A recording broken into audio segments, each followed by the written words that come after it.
Bonjour et bienvenue sur cette chaîne. Que le Seigneur vous comble de sa grâce et de son courage. Aujourd'hui, nous allons parler de la dot. C'est une pratique très courante dans plusieurs pays et ça depuis plusieurs siècles. Et plusieurs familles trouvent une grande joie quand vient le moment de marier leurs enfants à cause des transactions associées à ces dernières. Au fait, qu'est-ce que la dot? En fait, la dot est un apport de biens qui accompagne le mariage dans de nombreuses cultures. Et dépendamment de la culture, la dot peut être apportée soit par la famille du futur époux, soit par la famille de la future épouse. Elle peut être représentée par des cadeaux ou par de l'argent en espèces, selon les exigences des familles. Donc, ça dépend vraiment des familles. Mais dans le cadre de cette vidéo, je vais aborder la dot telle que pratiquée en Afrique. Donc, nous savons de manière générale qu'en Afrique, la dot est le prix que doit payer le futur marié à la famille de la future mariée afin de la prendre pour épouse. La dot fait partie d'un processus de négociation très complexe entre les deux familles pour parvenir enfin à une entente mutuelle quant au montant d'argent que doit verser le futur conjoint. Elle est d'une importance vraiment capitale pour plusieurs familles, un élément déterminant dans le mariage traditionnel ou coutumier en Afrique. Car durant le mariage, une alliance est scellée entre les deux familles, d'où l'implication de la famille élargie, donc tous les membres de la famille sont impliqués. La question est celle-ci, est-ce que le Seigneur Jésus-Christ approuve cette pratique pour ses enfants qu'il a rachetés au prix de sa propre vie, c'est-à-dire des fils et des filles qui ont confessé Jésus-Christ comme leur sauveur et Seigneur? C'est à cette question que je vais essayer de répondre durant cette vidéo. Mais avant de continuer, nous allons aller dans la Bible, nous allons lire un passage. Il est assez long, c'est dans Genèse 34, versets 1 à 17. Dans ce passage que le mot dot a été mentionné pour la première fois dans la Bible. Et c'est dans Genèse 34, versets 1 à 17. Donc, je vais le lire.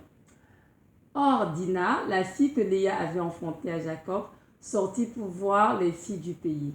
Elle fut aperçue de Sichem, fils de Hamor, le Hévien, prince du pays. Il l'enleva et coucha avec elle et la déshonora. Son âme fut attachée à Dina, fille de Jacob. Il aima la jeune fille et sut parler au cœur de la jeune fille.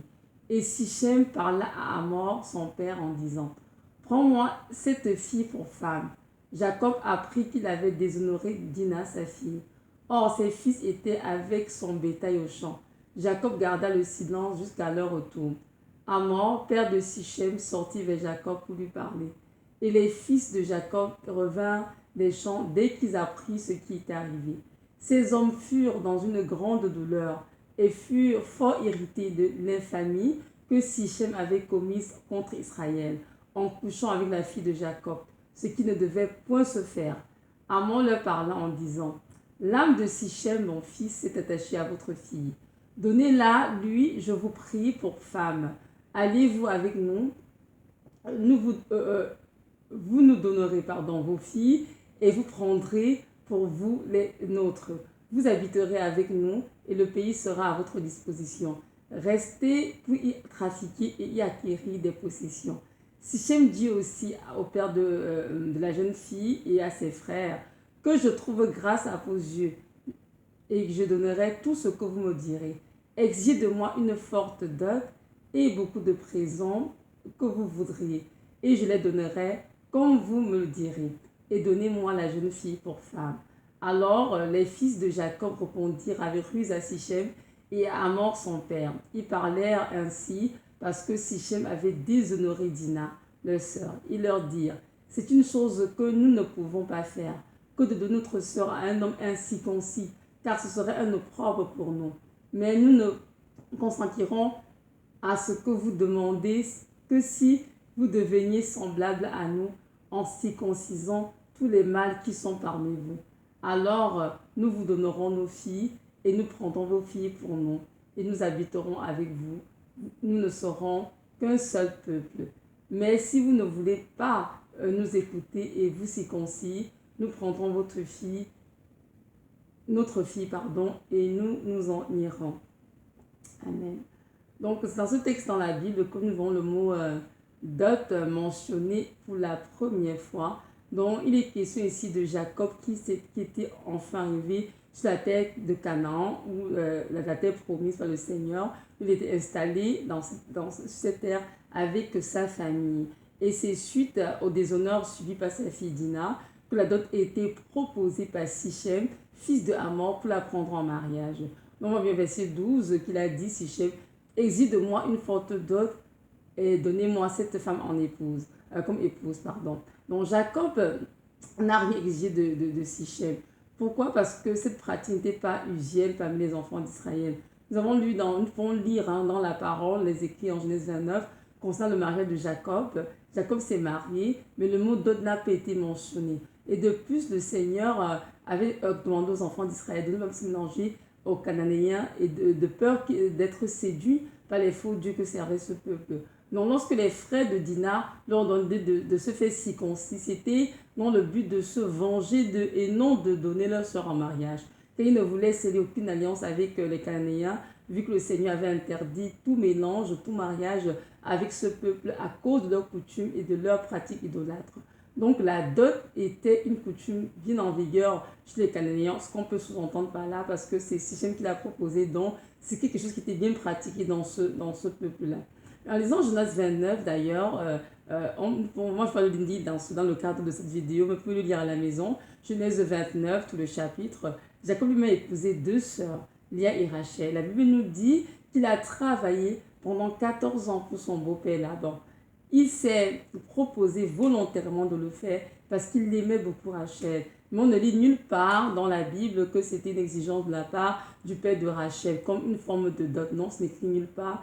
Jacob l'a fait de sa propre volonté. Je pense que dépend de Dieu pour sa vie. Et il l'a fait parce qu'il aimait beaucoup Rachel. Quant au mariage de Rebecca et d'Isaac, Isaac le fils d'Abraham, en Genèse 24, dans Genèse 24, je ne lis pas dans le cas de cette vidéo non plus parce que c'est très très long.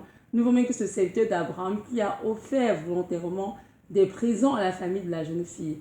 Donc, on voit bien que la famille de Rebecca, son père et sa mère, et son frère, n'ont rien exigé du serviteur d'Abraham. C'est vraiment lui qui a offert les présents. Maintenant, tel que pratiqué en Afrique, nous voyons bien que la dot est entourée de beaucoup de transactions, de rituels impliquant la famille élargie. Tout le monde a son mot à dire. Parfois, les parents de la future mariée ne font que ce que les enfants du village ou les oncles, les grandes tantes de cet âge qui sont assez, comment dirais-je, assez initiés, on va dire, qui donnent leur avis dans cette façon de la jeune fille. Et leur avis est très important car ils ont vraiment peur que les choses ne se passent pas bien pour la jeune fille. Donc le Seigneur a dit dans sa parole que l'homme quittera son père et sa mère et s'attachera à sa femme et que tous les deux deviendront une seule chair. Mais dans plusieurs cultures africaines, le mariage implique tous les membres influents des 2 familles.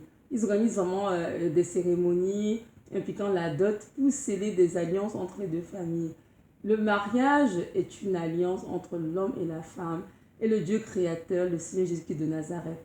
De plus, en tant qu'enfant de Dieu, Jésus-Christ nous a rachetés de la malédiction en mourant à la croix pour chacun d'entre nous. Donc, lorsqu'on fixe un montant à verser par le futur époux pour être capable d'épouser une jeune fiancée, on est en train de vendre la fille. Même si plusieurs ne le voient pas ainsi, c'est malheureusement ce qui se produit, que nous soyons conscients ou pas. Jésus dit qu'il a déjà racheté chacun d'entre nous de la malédiction à la croix de Golgotha. Alors pourquoi faut-il encore exiger un montant d'argent? Je sais qu'il y a des parents qui exigent des sommes si importantes que les futurs maris même renoncent parfois au mariage. Mais parce qu'ils s'aiment quand même, ils vivent dans la fornication, le concubinage, le temps de pouvoir amasser assez d'argent pour pouvoir doter la fille. Est-ce que c'est ça la volonté de Dieu, de pousser ses enfants à vivre dans l'impudicité à cause de la cupidité de certains parents? Non, je ne pense pas, sincèrement. Moi, j'ai vu vraiment des mariages organisés, la salle bien décorée, des invités tous présents, la mère dans sa robe blanche, mais à cause d'un montant dû, les parents de la future mariée ont refusé de célébrer le mariage. Je n'en revenais pas, j'étais vraiment outrée. Donc, on comprend vraiment que ce sont des choses qui attristent le cœur du Seigneur. Et même parfois, la future mariée donne son propre argent à son futur époux pour la faire doter. Tellement c'est important parce qu'à cause de la pression que les enfants subissent. Et je pense que ça, c'est pas du tout normal.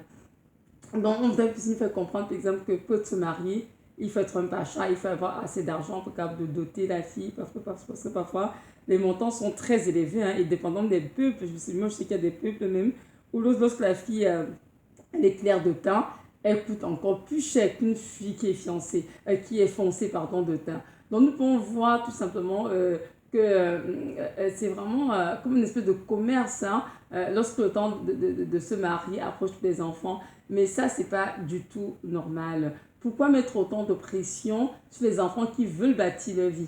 La Bible nous dit que c'est aux parents d'amasser pour les enfants. C'est écrit dans 2 Corinthiens 12, 14. Nous allons le lire ensemble. 2 Corinthiens 12, verset 14, il écrit ceci.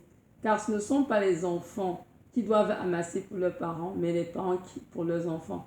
En tant que parents, en fait, vous ne devriez pas voir vos filles à marier comme des moyens de vous enrichir. Elles ne sont pas des marchandises à vendre. Et ce qui attriste le cœur de Dieu, c'est de voir cette pratique très en vigueur, même dans les familles chrétiennes. Les personnes sont sauvées, oui, on a vu le Seigneur, mais non pas les pensées renouvelées et continuent de pratiquer les œuvres des ténèbres. Jésus-Christ a racheté tous ceux qui se disent chrétiens des ténèbres en principe. Il a dit dans sa parole qu'il a transféré des ténèbres tous les enfants de Dieu à son inadmirable lumière. Alors, pourquoi faut-il encore payer un prix à la famille de la jeune fille? Je sais qu'il y a des gens qui disent que ce montant, c'est pour dire merci aux parents de la fille d'avoir pris soin de lui. C'est complètement absurde car les parents de l'homme ont aussi pris soin de lui. Hein. Il était bébé, on l'a éduqué comme la jeune fille et tout. Donc, en fait, la fille n'a rien de plus que l'homme. Et en plus, le Seigneur a dit qu'il n'y a même plus d'apparence, il n'y a ni homme, ni femme, ni juif, ni grec, ni esclave, ni libre, mais que nous sommes tous égaux. Amen. Donc, payer un montant à la famille de la future mariée signifie qu'elle est plus importante que le monsieur, alors que ce n'est pas comme ça que Dieu voit les choses. Certaines personnes disent que c'est aussi une façon d'honorer la jeune fille. Moi, je ne crois pas, c'est absolument faux. Moi, je dirais plutôt que c'est même ce n'est pas son avantage, c'est plutôt pour la déshonorer, car elle est traitée après comme une marchandise.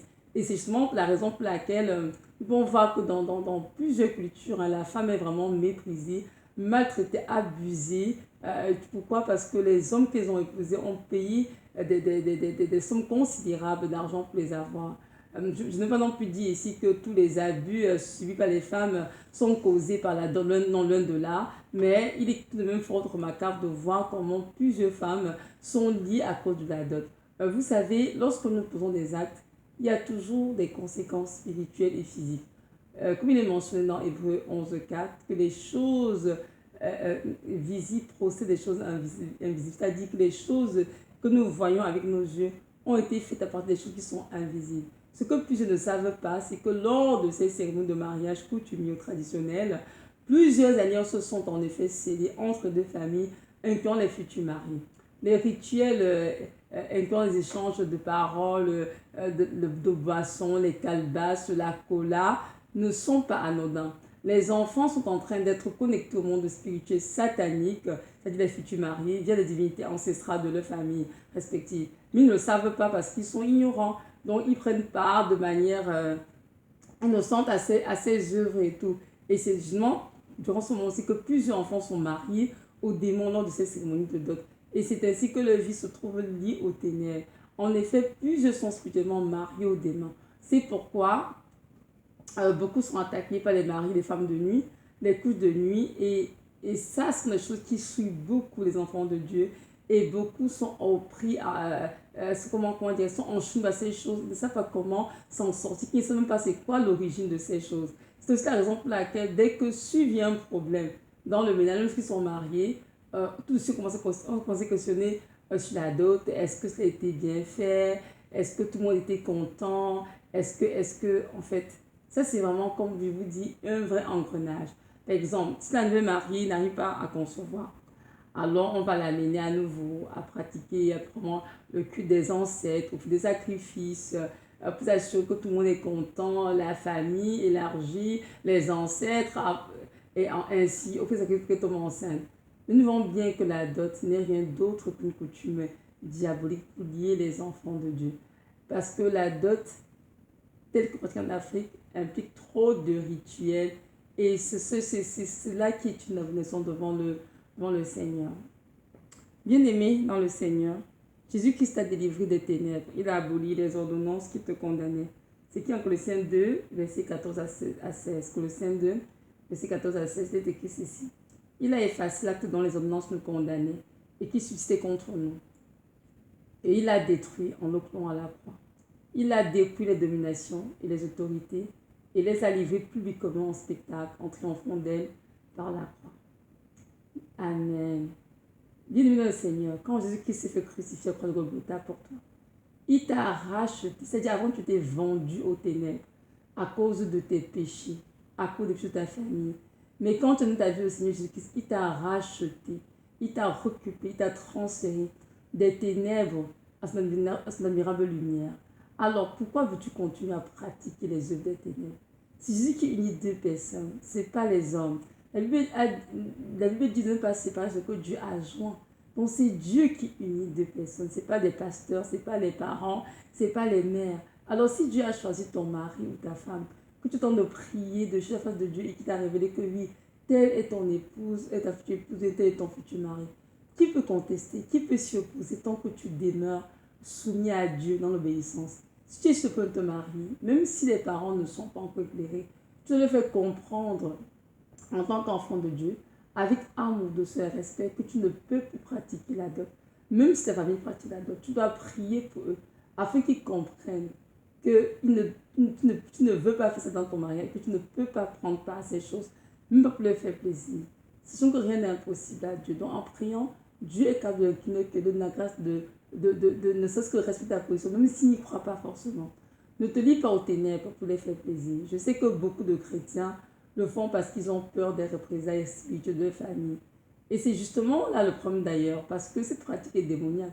Si elle n'est pas démoniaque, pourquoi est-ce que les chrétiens qui ne le font pas ont peur des représailles spirituelles? Parce qu'ils savent très bien que lorsqu'on veut te faire d'autant de dire, il faudrait qu'on donne tes montants d'argent, il faudrait qu'on fasse ceci, sinon quand elle se marie, elle ne peut pas concevoir, elle sera maudite, toutes sortes de choses qui sont dites et tout. Mais ça sont vraiment, là c'est, comment dire, l'intimidation. Ça, ce n'est pas de Dieu. Non, du tout. Jésus-Christ t'a racheté, déjà, de la mort, de l'enfer, des ténèbres. Qui peut aujourd'hui venir encore te lier si toi tu marches dans la vérité, dans la pureté de Christ? Personne. Nous, on comprend que la dot était introduite par Satan pour contrôler les familles, il dit les enfants de Dieu. Tu ne dois pas avoir peur de prendre position pour la vérité. Si Dieu est pour toi, qui peut être contre toi? Que peuvent te faire les hommes? Rien du tout. Tu as toujours choisi d'honorer Dieu avant tout le monde, avant même tes parents. Il est vrai qu'en Éphésiens 6.1, il est dit d'honorer les parents. Mais nous devons comprendre qu'il faut les honorer en faisant ce qui glorifie le Seigneur. On ne peut pas dire oui à une chose qui est une abomination devant le Seigneur. Non, ça ce n'est pas glorifier le Seigneur. En plus, les parents nous avons été créés par lui et pour lui. Alors que nos vies rendent véritablement gloire à Dieu. Et toi, jeune fille, tu ne dois pas laisser ton avenir être détruit par une affaire de dot. Tu dois te mettre à prier, intercéder, tenir ferme dans ta position et tu verras que Dieu va se glorifier. Car Dieu, rien n'est impossible. Dieu peut éclairer tous les cœurs qui doivent s'y lever. Mais si à cause de la peur, tu cèdes à ta famille et tu prends part aux œuvres infructueuses du monde des ténèbres et tout, tu seras vraiment la seule responsable devant le Seigneur. Donc je pense qu'il est vraiment important qu'avant de prendre part à ces choses, que tu pries, que tu comprennes bien quel est l'amour du Seigneur et quelles sont les voies que toi tu désires emprunter. Mon témoignage, moi je n'ai plus partie de mon témoignage très court. Moi je me suis mariée à plusieurs années et je n'ai pas été dotée. À l'époque j'étais encore une jeune chrétienne dans la foi et le Seigneur dans sa grâce a utilisé ma marraine, une femme de Dieu avec un témoignage vraiment exceptionnel pour me demander de dire non à la dot. Je ne comprends pas pourquoi. Malgré que je vais à l'étranger, toutes mes copines qui se sont mariées cette même année que moi avaient organisé leur mariage coutumier. Et moi, c'était comme si ils me disaient non, de ne pas faire ça. Et je voulais faire la même chose en effet que tout le monde. Hein. Et lorsque qu'elle m'a parlé, je n'ai pas compris pourquoi, mais j'ai quand même obéi parce que c'était, je savais que c'est une femme de prière et tu faisais confiance à ce qu'elle peut me dire à la part du Seigneur. Donc, lorsque je me suis me marier, j'ai obéi et je n'ai pas fait de dot. Et c'est plusieurs années que j'ai compris pourquoi le Seigneur avait dit non. Donc c'est parce que durant cette cérémonie, ils font beaucoup de rituels qui ne glorifient pas le Seigneur, mais qui glorifient le monde des ténèbres. Mais étant donné que plusieurs enfants de Dieu ne sont pas enseignés, ils y prennent part de manière innocente. Mais malheureusement, leur ignorance ne les sauve pas, mais les conséquences sont tout de même là quand même. Donc, il faudrait vraiment laisser le Seigneur nous enseigner et nous affranchir de toute captivité. Moi, j'étais longtemps malade et ma mère a toujours dit c'est parce que je n'avais pas été dotée, j'étais maudite par, je ne sais pas, les ancêtres, sortes d'histoires et tout. Mais moi, j'ai toujours dit, maman, ça n'a rien à voir. Moi, j'ai pris la mort plusieurs fois et le Seigneur Jésus-Christ m'a arraché. C'est juste des morts de manière triomphale et il m'a donné de beaux enfants. Alors que ma mère disait toujours, oh, t'es maudite, tout ça et tout. Mais c'est Jésus-Christ qui détient les clés de la mort. C'est juste des morts. Tant que tu crains Dieu, il n'y a rien qui peut t'arriver sans la voix du Seigneur. Donc, comme il est dit dans Éphésiens 5, verset 11, ne prends plus part aux œuvres infructueuses du monde des ténèbres. Au contraire, condamne-les. La dot est une œuvre des ténèbres. Maintenant, si tu l'as fait sans savoir parce que tu ne t'es pas enseigné, tu peux tout simplement te repentir sincèrement. Demander au Seigneur de te délivrer de toutes les alliances sataniques qui ont été faites ce jour-là, qui entourent ta vie. Cherche le Seigneur avec un cœur sincère, repentant. Et il te pardonnera et te montrera comment prier pour détruire les œuvres du diable dans ta vie. Oui, il est écrit dans 1 Jean 3, 8, que le Fils de l'homme est apparu afin de détruire les œuvres du diable. Donc si tu pries, que tu es soumis à Jésus, que tu résistes à Satan, assurément, les œuvres du diable seront détruites dans ta vie. Maintenant, pour toi qui m'as écouté, si tu ne connais pas encore le Seigneur Jésus, je t'encourage à donner ta vie. Il est le Dieu Tout-Puissant qui a été crucifié à la croix pour toi et pour moi. Je t'en supplie, repens-toi de tes péchés et donne-lui ta vie. Il t'aime d'amour éternel conditionnel et il veut te délivrer de toutes les pratiques diaboliques de ta famille et t'accorder le repos et la vie éternelle. Il est le seul chemin, la vérité et la vie. Donc en lui, tu trouveras vraiment du repos pour ton âme. Merci de m'avoir écouté. Soyez richement bénis dans le précieux nom de Jésus.